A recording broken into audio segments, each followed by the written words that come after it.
357 days ago, the last season, NCAA On Tour was held here in Perpetual Help, August 17, 2017. Nandito rin po sa home court ng Perpetual Help. As you can see, the courses offered also by the mighty program of the Altas. Last season, kalaban ng Perpetual ang San Beda College then. They lost 57-53 against the then San Beda College. And right now, Perpetual Help really wanting to get this win on their home court today, starting this fourth quarter strong. As AJ Coronel gets the first bucket in this fourth quarter, trims this lead down to 4 points. We can't stress it enough, that was a big third quarter run to make up for lost time in the first half. Ngayon, they are starting with a more spring to their step.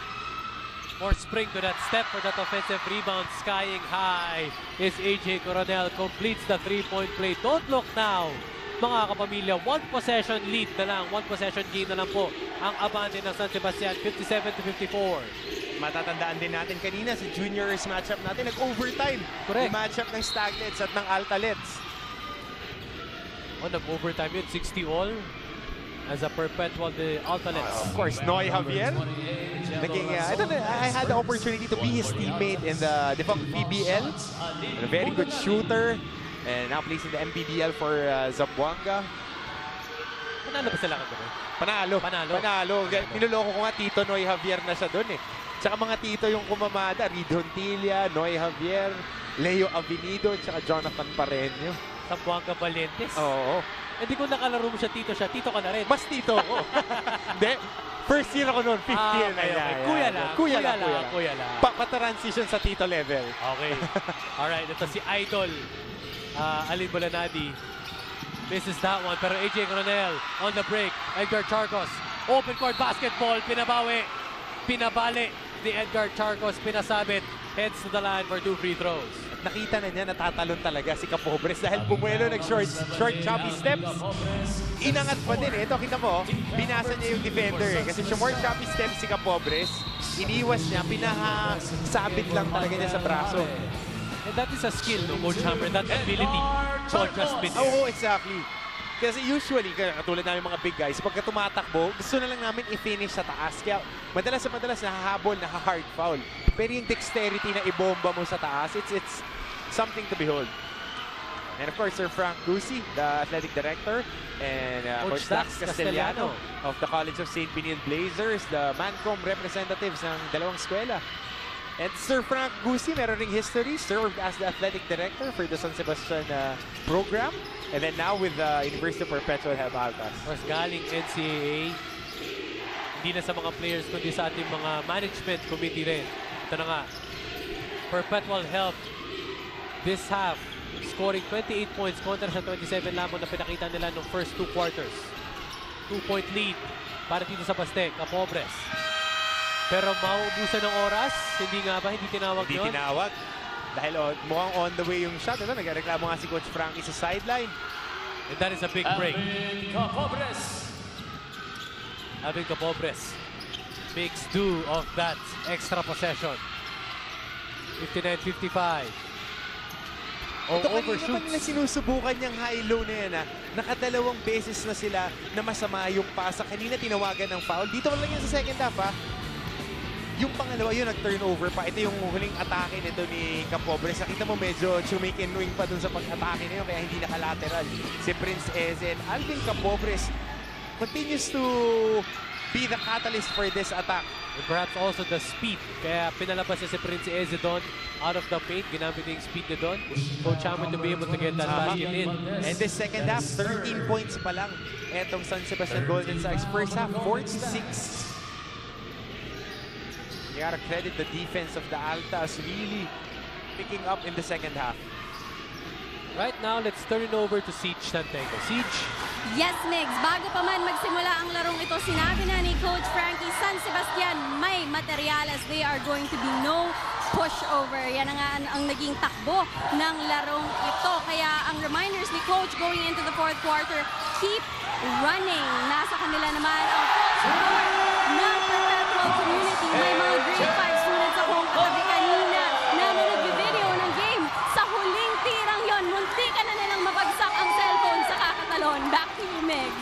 pa naman talaga may excite dahil this is the closest lead so far as Alin Bolanari skies high. Bumawi siya doon from the 3-point basket mula kay AJ Coronel. Perhaps one of the shortest or the slimmest leads so far. Ngayon na na-trim down ng Perpetual Health. And malalim-lalim din yung hinabol nila. Oh, Asaya 17 points pero Edgar Charcos drives his way in. Walang takot. Ito si Charcos. Bata, pinapagpag lang eh. And ito yung kick out kanina kay AJ Coronel. Cool as ice on a summer day. Pasok na pasok from top of the key. But Alin Bolanadi, one of the leaders, the captains, co-captain rather ni Michael Calisaan dito sa kanilang koponan. Si Bolanadi kapag tumalon parang may spring eh. Saka ang ganda tignan dahil yung lift niya magaan eh. Hindi yung talagang parang mga power dunkers, mga Dominic Wilkins sa dalawang pa. Ito, suabe, smooth na smooth. Tama kasi meron mga high flyers sa tingin mo Power mabigat yung jumpers paa, power jumper na talagang ang lakas ng impact pag akyat. Parang yung mga, well, naglaro din sa San Sebastian, Nicole Uy, yung mga 2-foot jumpers, pero pumipinish with a dunk. Red Vicente. Pero ito, ibang klaseng smoothness eh. And of course, Sir Anthony Tamayo, the president of the University of Perpetual Health Altas. Free throws for Edgar Of course, Charcos. Sir Melchor Divina at Sir Marlon Carlos, nasa likod kanina. Yes. And Sir Melchor Divina, our Mancom representatives from Mapua and EAC.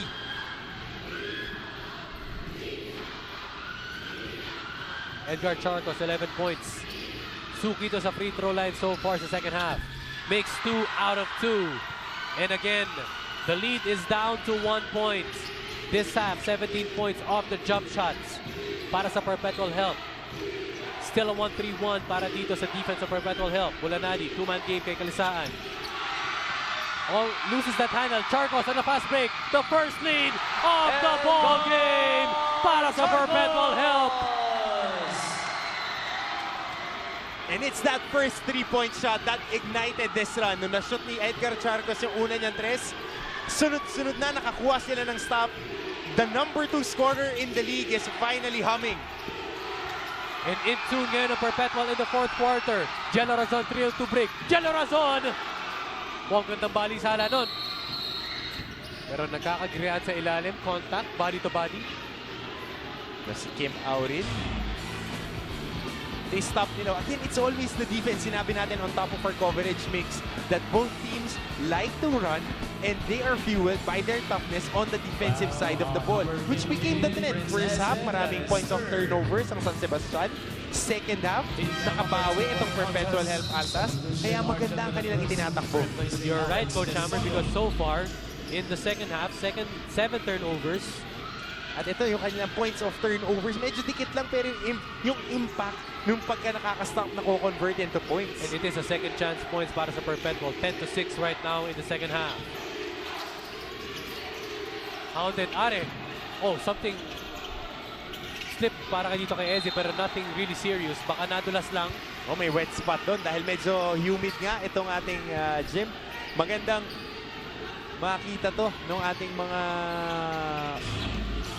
officials dahil baka may matisod ulit. Nadulas doon si Prince Eze. Pero hounded by De La Cruz ito si Jello Razon. Razon. Coronel for 3. Extends his lead. AJ Coronel. Big shot by AJ Coronel off a kick out. And Mamros liking it and loving it, Biggs. AJ Coronel, 2 3-pointers in the second half. Are gets a screen from Calisaan. Are. Crowd chanting. Defense. Ball is amped up. Razon to Eze. Eze. Wanting a strong finish but gets fouled down low. He had to be stopped for an easy 2 points. Hindi ko alam anong sinabi ni Coach Frankie this year kay Prince Eze. Every time nakakawakan niya yung bola, gusto niyang ipako. Pero ito, AJ Coronel, their leader, their captain, scoring big shots after big shots. And how big is the crowd in this game? Ibang klase. Of course, home court advantage. Doon pumapasok yun eh. Doon pumapasok talaga eh. Oh. Kaya gusto mo dikit yung laban eh.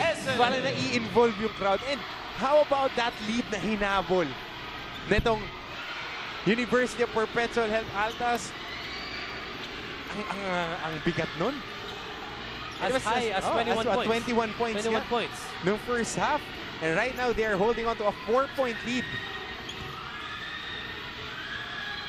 And 21 points, ang biggest lead of the ball game ng San Sebastian, habang 5 points. This is the biggest lead of the ball game para sa Perpetual Health. The tables have turned. Right now, Coach Egay Macaraya wants to talk things over, as San Sebastian is now trailing 66-61 lamang ang Perpetual Health.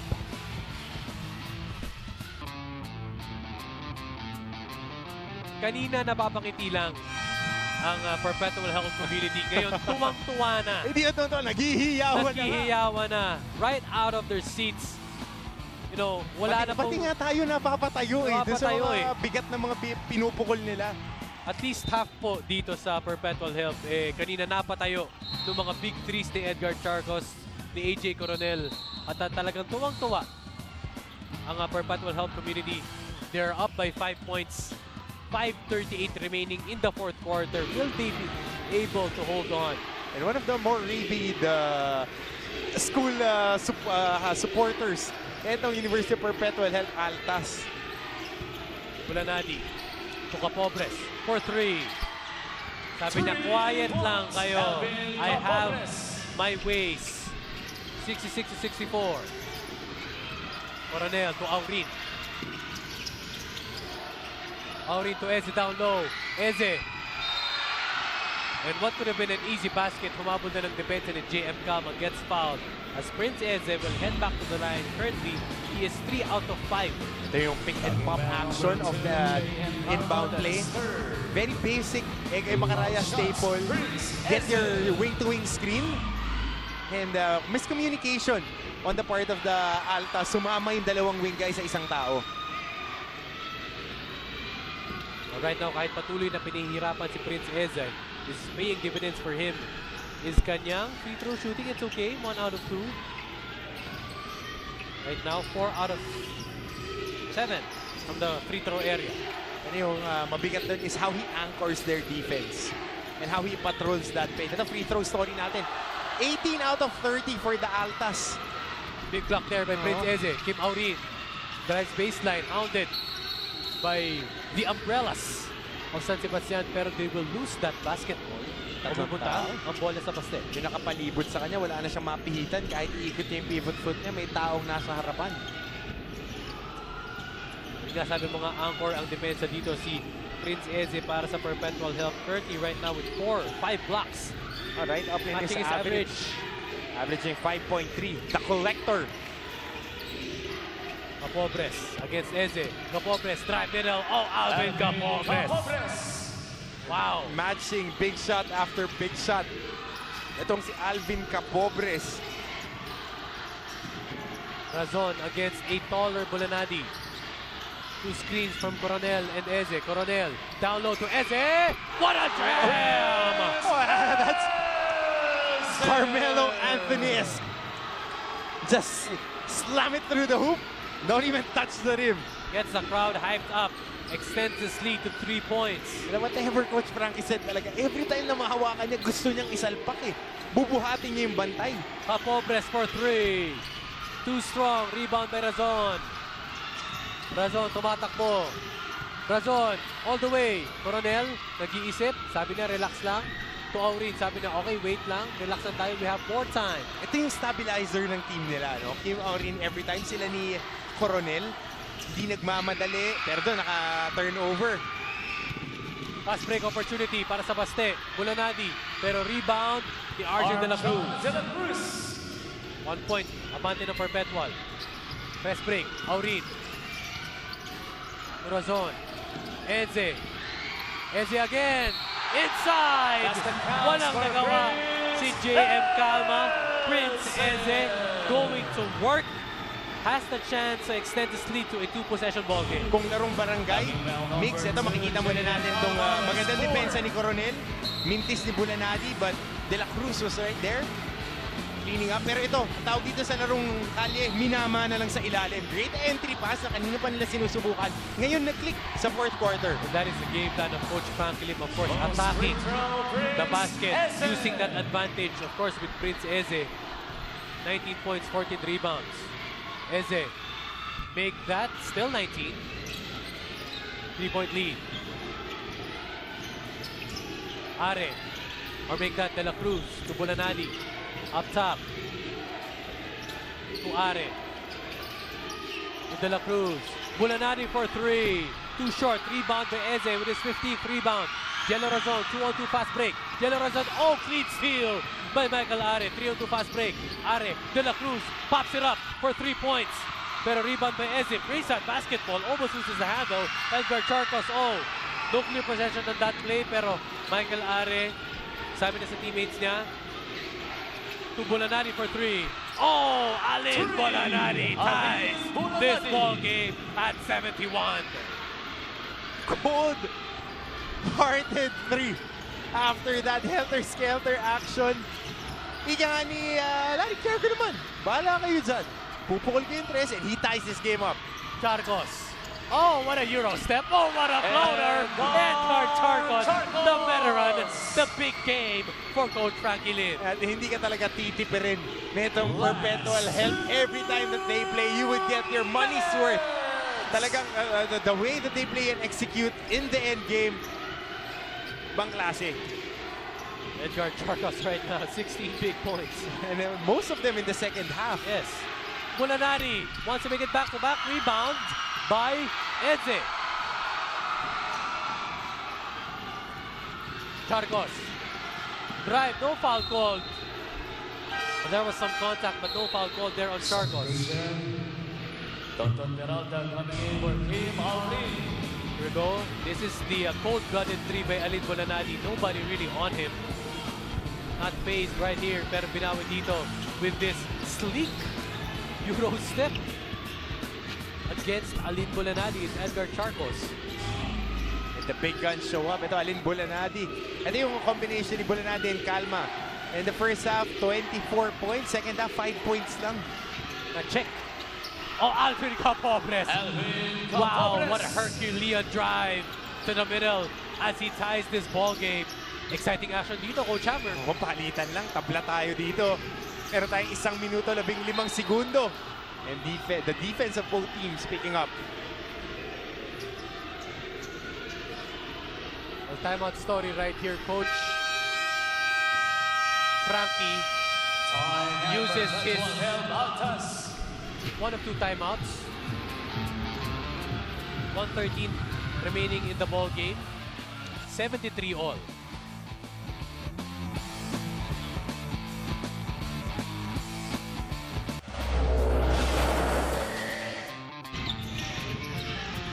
As we can see some of the highlights dito po sa second half, Alvin Capobres, 14 points in the second half. Talagang nakadiin yung mama eh. Picking up where he left off during the last game. If he had 20 plus as his career high kontra Mapua. Right now, 17 points and 4 rebounds, Alvin Capobres. And of course, dahil whole day basketball tayo, NCAA ngayon, mamaya MPBL na nakatutok sa atin. Sila Commissioner Kenneth Durendes, Assistant Commissioner Satar Macandal, Kuya Emer Oreta, The Destroyer, Rudy Distrito, Coach J. Villoso, si Sidel, and of course, Head of Basketball Operations, Coach Saldi Realubit. Magandang gabi. Diyan lang sila sa Imus Sports Complex. Isang diretso lang ng Alabang Sapote Road. Partner. Alright, so coaching staff din ng De La Salle Sabel, Coach Jerry Andelion, Coach Boris Coach Andeguer. Jerry! Coach Jerry! Coach Jerry! Warren, Coach Gian, yan, nanonood din. Alvin Morelos, Garrett Lee, Juancho Borja, of course, Alvin Capobres. 19 points rather, 8 out of 16, 50% of the field. Making his dad proud. Yes. One of the topper. Danny Capobres. Kaso si Danny Capobres, mas post-operator ng big guy. Itong si Alvin Capobres naman more on the swing type, defensive stopper. Ngayon, meron ng opensa na ibinibigay para dito sa San Sebastian Golden Stats. Right now, Alvin Capobres has 19 points, 21 points ang kanyang career high kontra Mapua. AJ Coronel hands it off to Jello Razon. To Eze, down low. Pero Eze gets his own rebound but he gets fouled. Natamaan sa braso. Alam mo, Migs, hindi na nga foul yung nakukuha niya. Smack! Smack eh. Kung kumbaga, partner, parang inaalagaan mo yung magiging baby celebration. Hinahampas mo yung mga lamok eh. Pagka tingnan mo to, mix kanina pa to eh. Dahil every time that Prince Eze goes into the paint, yung game plan nila is the 3 guys collapsing. And you don't want him to get the ball dahil nakatatlong dunks na rin dito sa ball game natin to si Prince Eze. And the numbers, sweet as churros. Edgar Charcos, 1 point in the first half, 15 in the second half. 15 puntos para kay Edgar Charcos. 27 was his season high. The Prince Eze, yun na nga, hindi na nga foul. Talagang, puro lamot eh. Prince Eze makes the first out of 2. Lamang ang Perpetual by 1 point. 20 points, 17 rebounds. For the man in the middle. Parang yung double-double, automatic na kay Prince Eze. After Bright Acueti transferred, ngayon si Eze really came into his own. Ito ngayon, big possession for San Sebastian. De La Cruz. Right now, speed versus height. Michael Calisaan down low. Pero Grian para sa bola. Rebound by Charcos. Razon. Pero sabi ni Charcos, let's set this play down. Let's settle down. Gets a screen from Eze. Charcos. No need to foul if you're San Sebastian. Razon for 3. All air on that one. As the ball will go to San Sebastian, Coach Egay Macaraya will burn his last time out. San Sebastian Golden stands. As we will stay on the air. We will stay on the air and listen to Coach Egay Macaraya's huddle.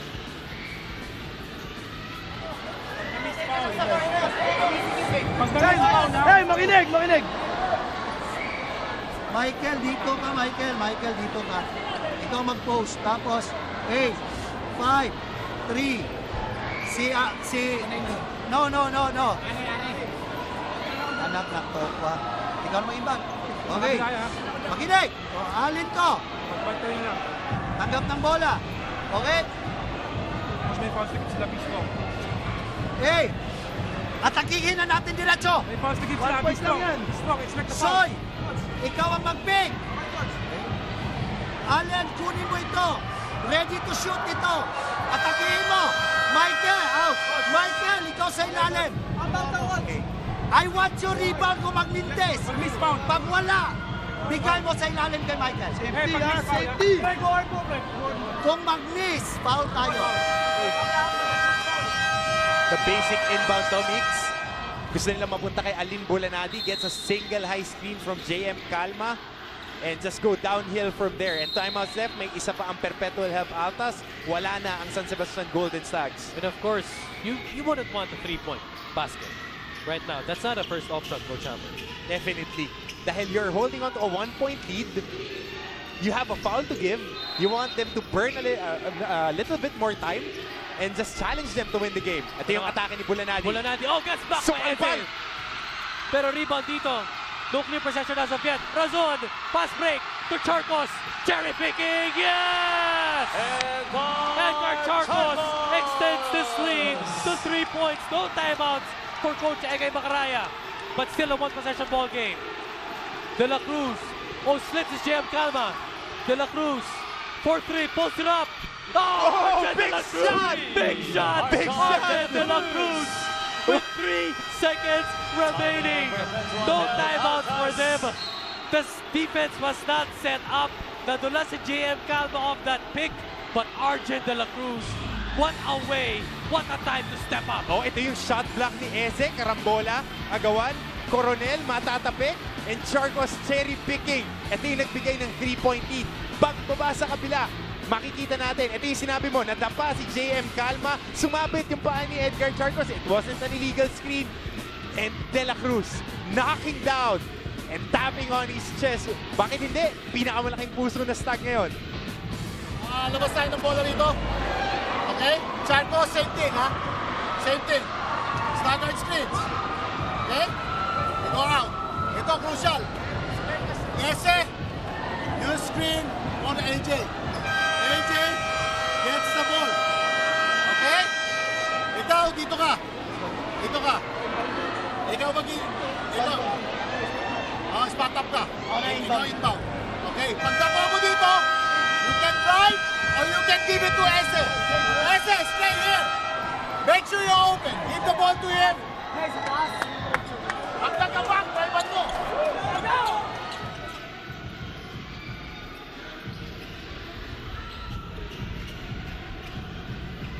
And this would be one of the staple plays, box play, lalabas si Charcos, and the quick screen going to his strong side. Dito natin makikita, it has been run for so many times ng mga teams na kinoach ni Coach Frankie Lim. At tingnan mo, nandito na yung designated shooter nila on the corner, nakaset up na this would be an elevator screen kay Edgar Charcos. Razon on the inbound. To Coronel. Clear. Oh, Prince Eze! Prince Eze! Prince Eze with the tip in. 0.5 seconds left. No timeout for San Sebastian. Are with the heave. Oh! Almost makes that basket. Almost sticking the heart of the Altas. But how about that inbound play, Mix Bustos? An escape win by It was just a basic sideline. They denied Edgar Charcos. And the inbounder smart enough to pass it to Coronel. And Coronel not being selfish, lobbing it where only Prince Eze can reach and tap it. Ito, tingnan natin, no? As we can see, AJ Coronel, it was a free shot, but he gave up that look for an even better one. Playing like a quicker Prince Eze for the game-winning basket. At first look, I thought AJ Coronel, Coach Hammer, kala ko ginamp shot niya. Pero yun pala, it was a lob inside, pero you know, smooth as silk. A tip in for the win. Prince Eze, ice in his veins. And there's no doubt that basket count. Yes, they were down by as much as 21 points. Edgar Charcos lifting their team. AJ Coronel with big baskets also. Prince Eze just kept his cool. Another heartbreak for the San Sebastian Golden Stags. Wow, what a way to win. Sa dulo na lang nagkatalo. And climbing out of a 21-point deficit. Hats off to the Golden Stags who were playing. But this day belongs to the hosts, the Perpetual Help Altas. 78-76, a badly needed win for San Sebastian, or make that the Perpetual Help Altas as they climb up to 3 wins and 2 losses. Wow, what a win. As right now, our very own Siege Tantenko, or make that, has been named first. Our top scorer of the game, our Jennifer, PGM Tangkad Sagad scorer of the game. None other than this guy who scored the game-winning basket with ferocious jams in this game, Prince Eze. At hindi lang yung mga pinuntos na lahat yung intimidation niya sa ilalim and being the top scorer. It's just, yun yung nagtahi dun sa laro na to para dun sa panalo. At ito yung pinaka-importanting 2 points ni Prince Eze. Perhaps the only basket that mattered in this ball game. Prince Eze, the Jennifer PGM Tangkad Sagad scorer of the game. Right now, our very own Siege Tantenko is with the player of the game, Edgar Charcos. Siege? Yes, Edgar, medyo naging tahimik ang first half mo, pero nung second half, parang ang biglang nagliyab. Ano yung pinagugutan mo ng lakas nung halftime? Siguro yung focus na namin sa babawi kami nung second half. Kasi bad start kami, sobrang tambak kami nung first half. Medyo di namin nakukuha yung rhythm namin sa offense, kaya medyo yun, nag-second half, umadjust kami lahat, nag-usap-usap kami. Yun, nakabawi kami sa second half. Si Coach Frankie, very strong ang motivation na words na binigay sa inyo kanina before the game. Sabi niya, you need to be phenomenal or be forgettable. Ano ba ang nasa puso mo nung ginag-game-winning shot ka? Siguro, kumpiyansa lang sa sarili niya yung binigay ni Coach kasi grabe mag-motivate talaga si Coach kahit tambak kami. Kinukuha namin lahat yun sa offense. Nagtutulungan kami bawat isa. Kumbaga, isang shoot para sa amin lahat. Yun, nakuha namin yung panalo ngayon. Nabanggit mo yung motivation, no? Siyempre, walang mas maganda pang motivation kaysa playing for your home crowd. Ang Perpetual community, anong message mo sa kanila, lahat ng sumuporta sa inyo today? Sa lahat ng mga Perpetual community, thank you po sa lahat na suporta na binibigay nyo sa amin.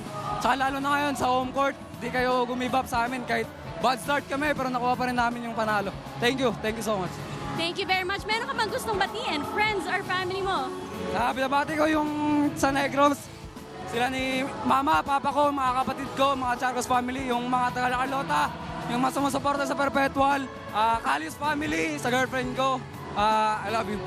Wow, nako, ang tamis naman ng ending ng interview na yun. Thank you very much, Edgar Charcos. Congratulations sa Perpetual Altas. Migs? Wow, Edgar Charcos. Of course, what can we say, Coach Hammer? Big game, lifting his team up to be the player of the game in this game. Ngayon, kontra San Sebastian. As our games tomorrow, hinga muna tayo ng konti, Coach Hammer. Hinga ako ng malalim dahil grabe yung wind-up natin doon. Okay na. Alright, so EAC versus Mapua. At the first game, GRU against Arellano. That is always a classic. And of course, the rivalry, the famous rivalry of college basketball. It is the San Beda University Red Lions going up against the Letran Knights. What a game, what an ending. The third win, the third team to get a win on home floor besides Arellano and Letran. Now the Perpetual help Altas as we conclude our games on NCAA on tour. Coach Hammer, your final thoughts for this ball game? And it's always awesome when you go on tour. Grabe ang inilaro ng Perpetual Help Altas. And they deserve this win. Really taking it from the hands of the Golden Stats. Wow. I'm still catching my breath from that game.